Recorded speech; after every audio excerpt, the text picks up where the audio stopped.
del déglu del xool Feeling Dakar site bi lay jox information yu leer. Amis internautes de Feeling Dakar, c'est un réel plaisir de vous retrouver tey fii ci suñu ay locaux nee naa leen instant bi on est venu en force parce que ak ay programmes yu bees et tout donc ba tey ci ñi nga xamante ne ñoom la ñuy dalal ci biir Feeling Dakar ñu des ba tey ci lancé wu téléfilm série tout ça donc des aussi ci série Infidèles tey ñu indi leen beneen actrice bu série Infidèles Anta de Infidèles Dina Diouf de son vrai nom ma bàyyi la nga nuyoo ak waa Feeling Dakar fi moom sa kër la. merci beaucoup Seyni waa loolu dëgg la. merci beaucoup Seyni merci ci dalal bi maa ngi nuyu internautes yëpp di nuyu Sénégalais yi tamit. d'accord donc gannaaw bu ñu ko nuyoo xàmme ngeen ko kenn dootu ko présenté moom mooy Anta de la série Infidèles xale bu doy waar bi ba tax na tey moom nañu dalal fii nar a waxtaan ak moom c'est vrai que bëri nañu ay suggestions et bëri nañu aussi ñoo xamante ni dañuy bëgg a xam carrément nit ki li nga xamante ni moom lay dund en dehors de personnage bi nga xam ne moom lay incarné donc moom moo ngi ni Dina Diouf ba tey man damay fàttali ne c'est pas la première fois ma gis ko ci ab production parce que gisoon naa ko ci Quincy après aussi voilà doon naa suivre Instagram un peu partout xam naa mu nekk aussi benn influenceuse peut-être mën naa ko woowee noonu en tout cas daal sax nga si Instagram et puis photo yi rafet na gis nañu ko. donc damay bàyyi nga def benn récapitulatif si sa jaar-jaar sa parcours nga retracé ñu ko. sama parcours bu ma koy tracé tey peut-être je veux dire que je m'appelle Dina Diouf bon sama tur dafa gudd donc dañuy retenir Dina Diouf bi kese juddoo Sicap màggee Sicap yaroo Sicap Karak. jaar école Sainte Bernadette après Sacré-Cœur Nelson Mandela après UCAO voilà c'est un peu ça mon parcours ci cinéma bi comme tu l'as dit j'ai été dans Quincy dans les Annie je m'appelais Annie dans la série j'ai été aussi dans Chez Fleur série Chez Fleur Mouton ak ñoom Fleur Mbaye tout ça ouais. voilà donc xaw nañ ba pat tuuti daal ak yeneen production yoo xamante ne jot nañ ko tourner mais génnul woon mais Infidèles la gars yi xam donc ci Infidèles la ma nit ci xamee. mais Dina est-ce que da nga doon def mannequinat dama gis yenn photo yoo xam te ay pose photo modèle tout ça. waaw jot naa def mannequinat quand j'étais plus jeune d'ailleurs Bomba ci laa ko xamee moom ci sama ay mentor la bokk. Je devais avoir entre 17, 18, 19 ans, 20 ans maximum. Mais dama teel a arrêté. dama teel a arrêté mannequinat lu tax mannequinat amul xaalis Sénégal. d'accord donc man seetaan naa la ci Quincy donc nga joué fa benn rôle aussi affaire bi important et tout moi je me disais la fille elle est magnifique et puis elle a un jeu d'acteur de fou mais après ñu toog ay temps. gisuñu la ci production yi et pourtant après la production gën a développé parce que Quincy mën naa ne bokk nañ ci pionniers yi après ay Pod et Marichou ñëw nañu fi Maro di def ay séries et tout mais gisuñu la lu ko waral absence boobu. absence bi ñaar ñoo ko waral loolu mooy li ñu naan à un moment de ta vie foog nga toll foo xamante ne da ngay jéem a xool fan nga toll fan nga jógee fan nga toll ak fan nga jëm. donc il faut que nga jéem a même bu fekkee yàlla mooy dagal mais def sa feuille de route. pour ëllëg parce que comme on dit on est des jeunes mais les années passent très vite. Donc déjà il fallait que nga xam j'avais beaucoup de projets dans la tête étant jeune donc il fallait que ma posé wu teg lépp ci yoon daal xam fan laay jaar et puis aussi côté cinéma bi lan moo tax gisuñu woon dama doon jàngaat avec des gens comme Babacar Wali muy Chérif Mal. Lui c'est mon mentor c'est mon grand frère c'est mon tout d'ailleurs moo nekkoon moo doon suñu directeur artistique donc lycée.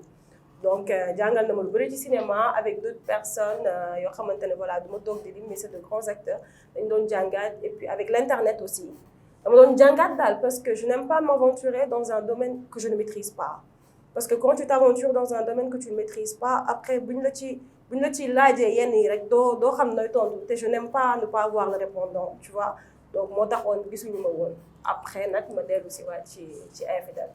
d'accord mi ngi noonu donc reculer pour mieux sauter ànd ak ay ñoo xamante ni kenn dootu leen présenté ñoom tamit ci milieu bi ku mel ni Babacar man aussi mu nuyu ko de passage sama waay la donc copain ziar naa la bu baax donc ñu dem en crescendo ñu jóge ci loolu nga xool say projet d'avenir taxaw seetlu xalaat xel li ñu jox la nga jëriñoo nga ne tey jot na nga dem dugg ci benn production muy Infidèles naka la sa intégration demee. alors Infidèles sama intégration mu ngi jóge ci xostaas yi moo doon Toumani. période bi ma doon def live yi nga doon wax sur Instagram dama defoon ak moom live donc comme ñu gisante waat mu ne ma mais yow lan moo tax doo ñëw jouer tamit ma ne ko xos jamono ji daal mooy loolu Donc après, un vendredi, je me rappelle, non, c'était un jour de la semaine, il m'appelle, il me fait vendredi, lan ngay def ma ne ko vendredi lii ak lii laay def mu ne ma est-ce que mën nga jaar agence ma ne ko fan mu ne ma Evenprod dafa am benn personnage bi nekk di rechercher te je pense que normalement war nga mën a adhérer à ça war nga ko mën a def ma ne ko mu ne ma waaw ma ne ko kañ la mu ne ma vendredi ma ko xos bàyyi noonu rek mu ne ma dinaa ngir yàlla ñëwal rek. Donc noonu ci laa dem def casting bi donc bi ma demee def casting bi c'était un premier casting fa laa fekkoon ñoom maman ñi nga xamante ne pratiquement ñoo nekk ci série bi c'était le premier casting mais c'était un casting ciblé donc ma ñëw def casting bi ñu rappelé ñu une semaine après donc bi ñu ñëwee une semaine après lañ confirmé rôle bi. xos tamit maa ngi ko si nee na xos la xos doy nga waar de donc yow yaa xos intégré gars yi ci biir série bi donc ñu yàlla boole la ci série infidèle. saa infidèle bëri coow loolu. li coow mbaaloo bi ku ne di wax ñii ne baaxul ñii ne baax na commentaires yi ñu gis ay bon ak le contraire ñii ne dañuy pervertir jeunes yi donc nga gis lu ne nga bokk ci ñi nga xamante ni yor ngeen rôle yi gën a doy waar Anta day mbaraan Anta du wax dëgg Anta dafa ëmb Anta daal lépp lu doy waar def na ko ci biir série bi naka nga dundee ñi nga xamante ni noonu la Sénégalais yi accueillir infidèle. Alors, moi, je m'y attendais déjà. Donc, côté boobu mental, comme on dit, comme grand corps maladie, pour vivre, il faut un mental de fer et un cœur de résistant. Donc, voilà. Ma ne xam naa ne coow dina am mais nit ku nekk xam nga sa bopp. Et puis, li tax ñi koy def, c'est pour yee nit yi. Comme on dit, Anta ni mu mel noonu am na ñoo xamante ne noonu lañ mel.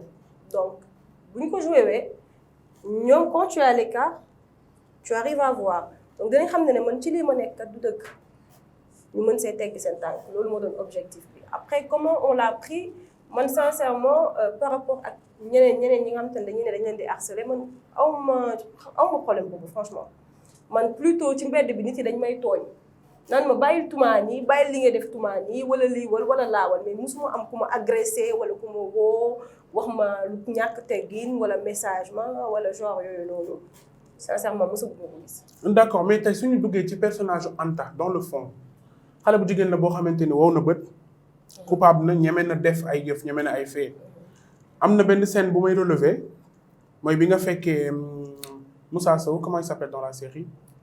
Djibril bi nga ko fekkee ci fi muy photo et tu étais en serviette. donc serviette bi fii la yam ak fii.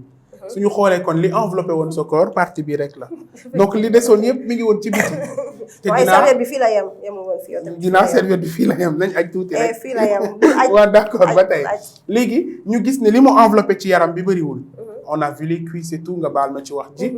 donc pour une femme boo xamante ni elle est bien foutue ngeen baal ma tamit. naka la ko say waajur gisee su ma waxee loolu mooy par exemple tey sa entourage. parce que dina am ñoo xam ne dinañ ne kii woo bët. nan nga leen di tontu effectivement donc man heureusement j'ai une mère très compréhensible une mère qui s'y connaît dans le cinéma et une mère qui aime le cinéma. Alhamdoulilah. Elle a eu à le faire. Non, elle a pas eu à le faire mais voilà cinéphile là en fait. Donc ma koy nuyu di ko faire un gros bisou au passage. Ça elle est ma raison de vivre. Elle. bi may joué balaa may joué séquence bi moom laa njëkk a woo expliqué ko parce que man moom abim rek moo am solo ci man. yeneen yëpp moom bu nekkee sama wéeruwaay. leneen lu ñëw garaaw. bu Sénégal yëpp doon wax garaaw. mais l'essentiel c'est que ma maman elle a compris elle m'a dit da ngay def pour jàngale. garaawul sama tante tamit elle aussi c'est ma deuxième maman mu ne ma mais nit yi lu ñuy wax da ngay def pour jàngale ñun xam nañ suñu doom xam nañ ni nga mel. mais il faut nga def ko pour jàngale donc ñi nga xamante ne ñooy indexé Anta effectivement Anta dafa ës Anta man ci sama boppam dama ko jéppi man mii di jouer personnage Anta dama jéppi Anta damay jouer Anta ba pare jéppi sama bopp en fait parce que je me dis comment une personne peut être comme ça comment une fille peut être comme ça mais après nit dina day réer en fait nit da ngay compréhensible tu vois un peu donc à toutes ces personnes qui indexent les gens qui jouent dans les séries yenn rôles yi nga xamante ne ñun ñi nga xamante ne à la base c'est pour jàngale franchement nañ comprendre ne nous on fait juste notre travail et que c'est pas parce que ci rôle bi noonu lañ mel que réellement noonu lañ mel. D'accord ci loolu ñu jàpp ne itam le personnage ak la personne c'est carrément différent donc loolu moo tax parce que c'est la personne qui dit que moom sax dafa jéppi personnage bi mais tey ñu ñëw ci Dina mi nga xamante ni comme Seyni la comme Bamba la comme Feuz la comme Khadija comme Doudou toog di seetaan série infidèle est-ce que d'accord na à 100% ci message yi infidèle di véhiculer. Oui. Oui, ak pourquoi? la manière et tout. Oui, je m'explique pourquoi. Parce que je pense que bu ñu demee bay dem cinéma waxuñu théâtre traditionnel waxuñu production modernisée ou quelque chose du genre bu ñu demee bay wax cinéma amul limite. Cinéma à la base amul limite. Après au Sénégal on a nos valeurs, tu vois, on a Sénégalais bëgg na sutura et tout mais li sutura bi yëpp les langages que les acteurs échangeaient, c'est des langages que des gens échangent entre eux. Par exemple, man su ma dinaa waxee cinéma amul limite, j'ai envie de te dire, tu accepterais un smack wala un baiser avec la langue? Non, ici au Sénégal, non. Kon am na limite. Non, cinéma amul limite, mais dina am na limite. Mais ici au Sénégal, non. Léegi tey suñu la jëloon ci benn série boo xamante ni ce sera tourné aux États-Unis ñu ne la dinaa tey da nga war a fóonante kii ngay fóonanteel da nga koy fóon. États-Unis nga wax. waaw fi ñuy fay milliards. waaw da nga koy fóon. waaw. ba mu neex. waaw. Avec la langue. Non mais c'est boobaa man dootuma ne je serai peut-être une actrice sénégalaise qui va représenter le Sénégal aux États-Unis, mais ce sera pas une production sénégalaise. Ici au Sénégal, on respecte tout ce qui est valeur, tout ce qui est normes, tout ce qui est voilà, il faut kilifa et tout ça là.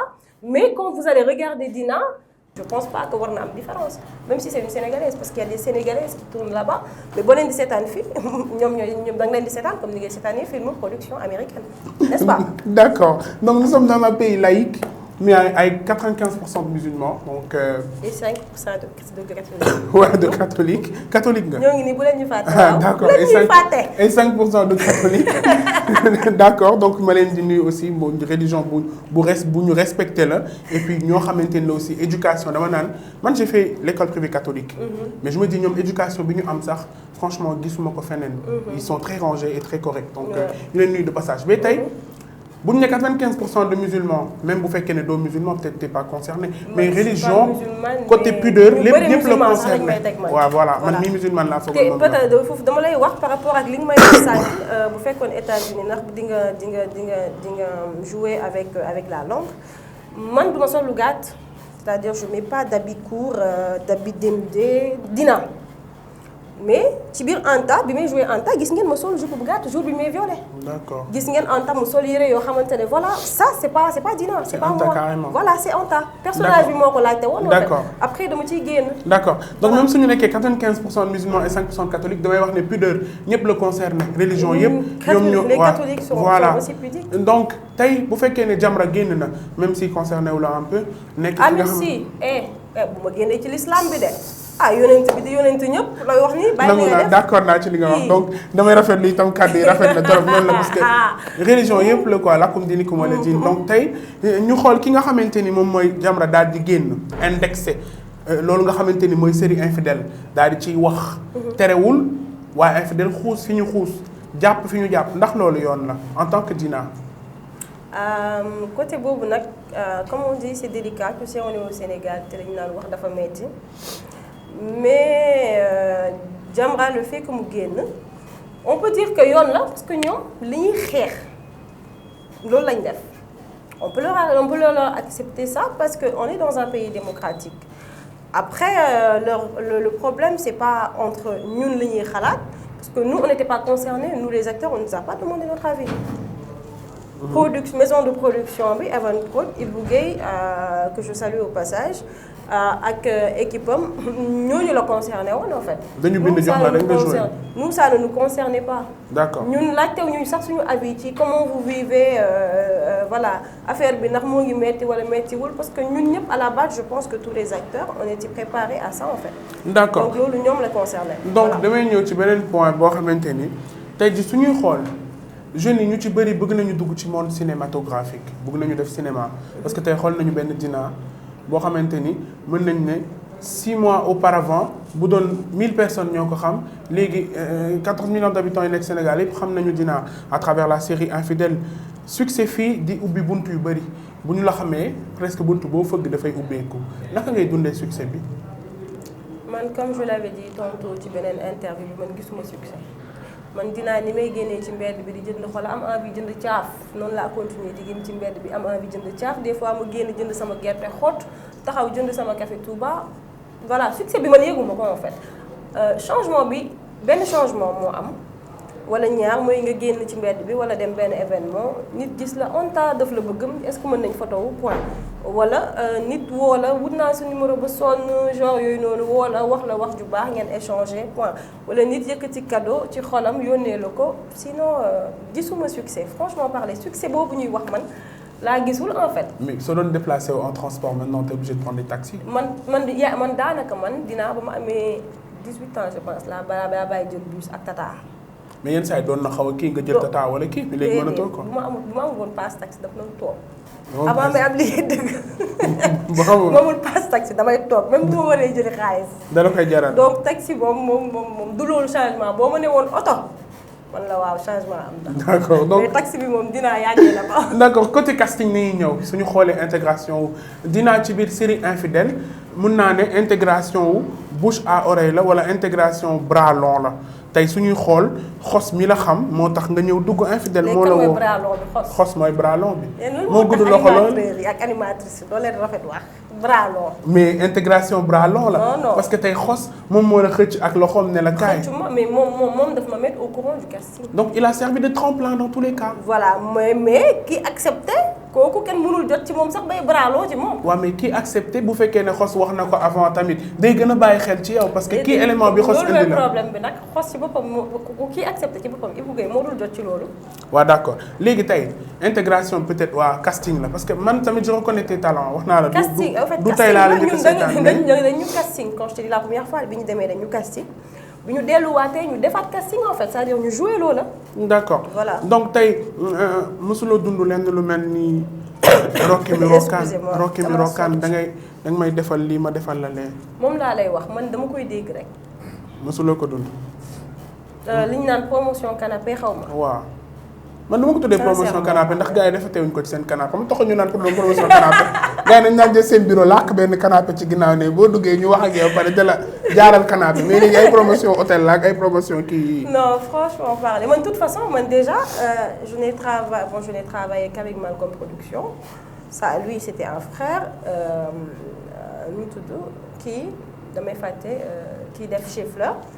kooku c'était lui moom moo gisoon sama am na daal y a un truc qu'il avait vu et il m'avait appelé contacté avec Fleur sinon Ibou Guèye moom booy casting doo sax jot ci moom man doomay casting nekk fa woon. d'accord donc suñu jógee ci loolu noonu yëpp nga xamante ne moom la ñuy waxtaanee ñu xool tey personnage ba tey Anta ak Joséphine donc ñoom ñaar ñu censé woon nekk les meilleurs amis du monde te tey su may xool mun naa ne Joséphine def na ko benn coup bas. yaa ngi comprendre. maa ngi doog a dégg ku nangu loolu nag. waaw kañ. d'accord naa ak Anta nu mu mënti mel nag. yow Joséphine def na nag man tey takk naa la xayma. donc Joséphine def na Anta benn coup bas. bien que Anta aussi elle a été hypocrite à un moment donné parce qu'elle était au courant de ce qui se passait mais elle a fermé l'œil et tout bëggu ci woon wax. tey sensu amitié par rapport ak loolu noonu naka nga gisee xaritu léegi ak li nga xamante ni tey Anta ak Joséphine dund nañ ko ci série boobu et malgré tout ça la meuf quand elle a voulu se suicider ko Joséphine timé émotion bi mu doon génne da ngay xam ne c'est vraiment son amie elle l'aime mais lu tax mu def nan ngay gisee amitié léegi donc tu aimes la personne mais tu es obligé de lui faire du mal. Ouais, Joséphine moom je pense que mbëggeel moo ko yóbbu comme on dit le cœur a ses raisons que la raison ignore donc mbëggeelu Toumani moo peut-être mu ëppoon level mbëggeel bi mu am ci Anta mais n'empêche on sait que Joséphine aime Anta. mais man histoire boobu noonu moi-même je me demande comment Ibou Guèye l'a imaginé parce que musuma xalaat genre histoire yu mel noonu pour moi c'est incompréhensible je peux même pas expliquer le truc en fait parce que man l'amitié c'est quelque chose de très important pour moi l'amitié c'est le sang en fait. Donc man l'amitié c'est. D'accord ci trahir même s'il s'agit d'amour. non même s'il s'agit d'amour pour man sa xarit lu mu xas ba lekk ba lu mu sex ba génneewaat ko ba wàccuwaat ko waroo koo jël daal ak nu mu mënta doon daal ak nu mu mënta doon Joséphine waru woon jël Toumani pour man. d'accord naa ak moom même si man sama nekk aussi mais man comme Mariam Ba li mu doon wax l'amitié a des grandeurs inconnues de l'amour elle se fortifie dans les difficultés alors que les contraintes massacrent l'amour pour man xaritoo fi mu mën a yegg mbëggeel mënu fa yegg donc voilà je te rejoins. Voilà. léegi dañuy daal di ñëw ci ay projet wu Dina est-ce que tey infidèle saison bi jeex na yaa ngi toog di xaar dañ leen tënk wala tey bu la Marodi woon wala beneen maison de production da ngay dem. non tënkuñu ñu Evenprod moom tënkuñu ñu am na yeneen maison de production yu lay contacter mais man maa bëggul en fait c'est-à-dire comme je t'ai dit dama defar sama feuille de route donc du damay tëb rek voilà tu vois mais voilà yàlla baax na daal mën na am ngeen gisaat Dina bientôt à Evenprod ou ailleurs. di nga staan série yeneen série bu baax. lan mooy sa série est-ce que préférée am na yi may raté bëriwul de. lan mooy sa série préférée. sama série préférée avant bon ci yi doon daw avant bon Idole mu ngi daw ba léegi mais Idole moo doon sama série préférée c'est-à-dire c'est la première série bi nga xamante ne moom marqué woon en termes cinématographiques. mais série actuelle yi nga xamante ni mooy daw. yi daw nii tey suñu xoolee série yi nga xamante ni moom. Lord de Ninki Nanka. Lord de Ninki Nanka tu aimes bien tey ñoom bu ñu la woowoon ne la Dina dañu am benn rôle ci biir Lord de Ninki Nanka pare nga pour wuy ji leen. waaw pourquoi bu fekkul ma engagé wu feneen. d'accord donc Dina ba tey ñu des ci li nga xamante ni moom mooy cinéma tey su ma jëloon acteurs yi ak ni ñu toll fii ci Sénégal jamono ji ni nga xamante ni ku ci nekk yaa ngi jéem a wane say talent ma ne la tànnal ma ci ñaar benn actrice ak benn acteur ñi nga xam ne jàpp nga ni jamono ji ñoom ñoo fi mën ñan ngay tànn. excepté sa bopp. nouveau talent yi. waaw jël ko mu naan ko excepté sa bopp man damaa toj fenn. nouveau talent. Après bon ça dépend ci domaine yi mais j'ai bien aimé Adja Astou dans Lord de Ninki Nanka elle m'a waouh j'étais voilà. Elle a surpris tout le monde. Elle a surpris tout le monde en fait. Tu te disais que c'est pas qu'elle n'était pas capable de le faire mais elle l'a fait elle a moi je trouve qu'elle a très bien réussi son rôle en fait. Osé en plus. Voilà bu fekkee ci moom. À part ça, tu Gori, mon mentor, bien sûr, Babacar Wale. Babacar, hein? D'accord, donc Dina Diouf mooy suñu invité dañu lay bàyyi nga daal di wax sa dernier mot. Alors maa ngi leen di jaajëfal voilà di leen baalu bu fekkee dañ fi wax kàddu boo xamante ne tegul woon wax dafa metti da ngeen ñu comprendre dégg ngeen voilà di la remercier yow Séni di remercier Bamba Feuz tout le monde voilà l'équipe de Feeling Dakar merci pour l'invitation yàlla na leen jàmm sonal portez-vous bien. donc mi ngi noonu Dina Diouf moo nekkoon suñu invité Anta de la série Infidèle et j'avoue que le personnage et la personne sont diamétralement opposés elle est très sympa machallah dañ leen di jaajëfal yéen itam jaajëfal yéen ñi nekk ci ginnaaw tonton Doudou Tata Feuz Khadija ak Bamba Feeling Dakar di ñaan yàlla même jàmm tey jàmmale te ku mu jàmmal nga am jàmm mu gis ñu jàmm jaa ngeen jëf. del déglu del xool